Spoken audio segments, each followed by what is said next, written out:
makes his money and what he does with it. Drew Griffin has part 2 of his investigation. It's clear Walid Shoebat does not like tough questions. It's a stupid question. He became even more defensive when we began asking about his foundations, his tax-exempt status, and all the money he is making. He has turned what some might call hate speech into a career, trading on his past to advise law enforcement officials and religious groups about the threat of Islamic radicals. He says he was a Palestinian terrorist jailed by the Israelis, but it's a life story based on very little evidence. But it sure pays well. Tax records filed by his business partner reveal his speaking engagements earned more than $560,000 in 2009. So where's the skepticism? If somebody collects $500,000, you think it goes to my pocket? It's absolutely untrue.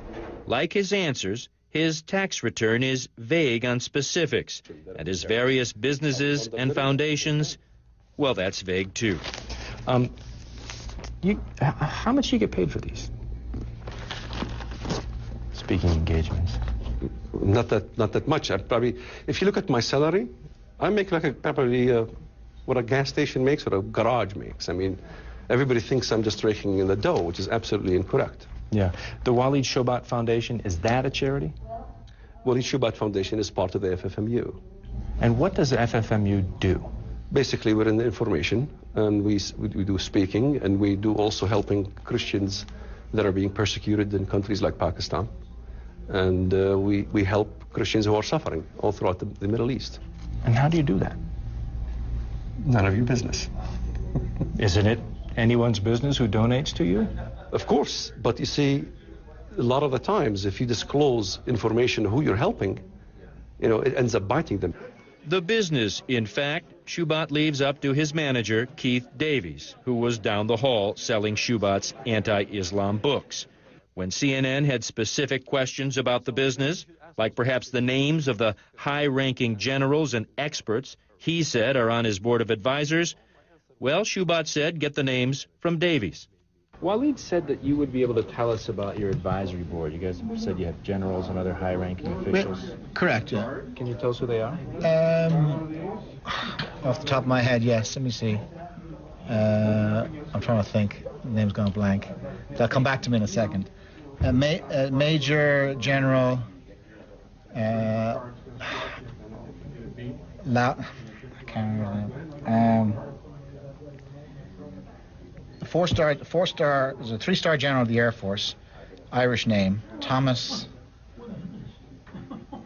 I usually know these off by heart and straight up. Davies did come up with one name, a pilot, but no contact details despite repeated requests from CNN.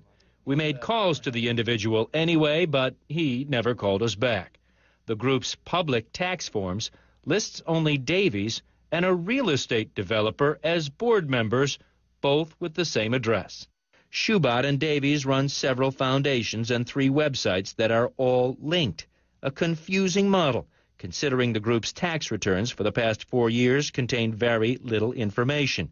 In fact, while Shoebat has a foundation bearing his name, no tax forms could be found on public sites. Davies said they are merged together. The other question Walid said I should ask you is about the money. We won't. You don't ask anybody else here about the money. Well, you have all these foundations, and I'm trying to find out where this money goes in terms of charity. What is the foundation? Well, most of the money is used to help persecuted Christians in the Middle East that the media doesn't want to talk about. I'll talk about it if you can give me any information about. Yeah, we have a website that you can have all the information about what we do on our website. It's rescuechristians.org. I read that. It's very unspecific as to what exactly is going on, where the money is going. Keith, I got to ask you, because I do a lot of this type of reporting on charities, organizations that collect money for various funds. Everything is not very transparent. Are you running a scam here? Oh, absolutely. A big scam. I'm not answering anymore, but you're trying to scam us all the time. We are a very legitimate organization. We've been around for 8 years, where we 6 or 7 years, Forum for Middle Eastern Understanding files with the IRS, and you can have a look at the forms. I can even send you a copy of the tax returns if you want. He never did, but we found some on other websites. The money is coming from universities and churches and from your tax dollars. Some of his appearances are paid out of Homeland Security grants. The DHS in South Dakota told us Shoebat was paid $5,000 plus expenses to speak at this event, and he was given security. But Shoebat told us, no, there's no expenses they paid. The hotel I pay myself. The hotel I paid today myself. The bigger question may be why Walid Shoebat is in South Dakota teaching a bunch of cops about Islamic terrorists, a state that has so few Muslims. The local newspaper here in Rapid City says only a couple of dozen live here year-round. Jim Carpenter is South Dakota's Homeland Security Director. What was the point of bringing him here? I think he brings a point of view that certainly is not necessarily mainstream. It's not a South Dakota-based point of view.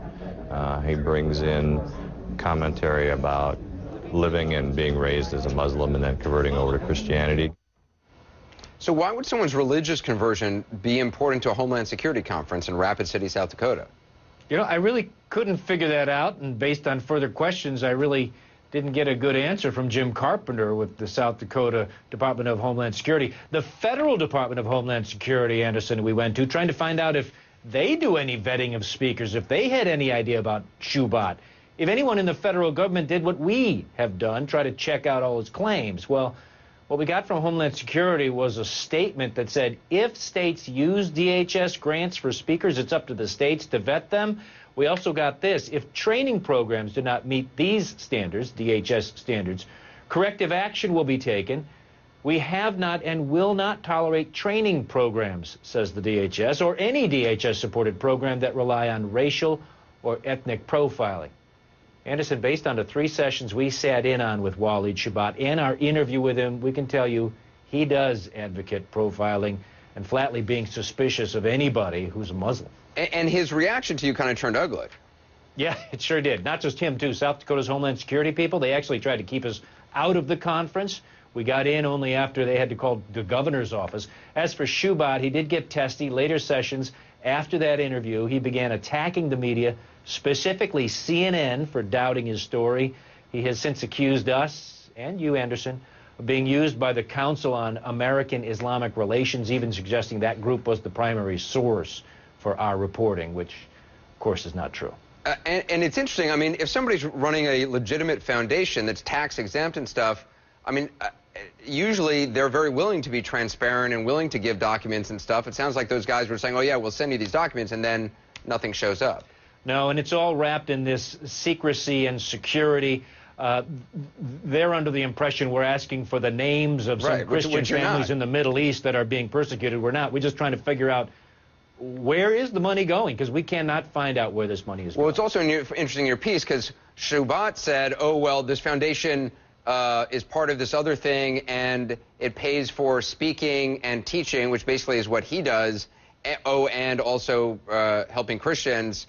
The other guy said it mainly goes to helping Christians, and yet again, no details. And I think you could see from the reporting, we couldn't get a straight answer about anything from just about anybody. That reporting continued in our various emails and contacts with these fellas after that. It was just a very confusing, and in the past when we've done reporting like this, the more confusing, the less transparent things are, the more questions need to be asked, I think, by DHS and other federal authorities. Yeah, interesting that they haven't been. Drew, appreciate the reporting. Great job as always. Thanks.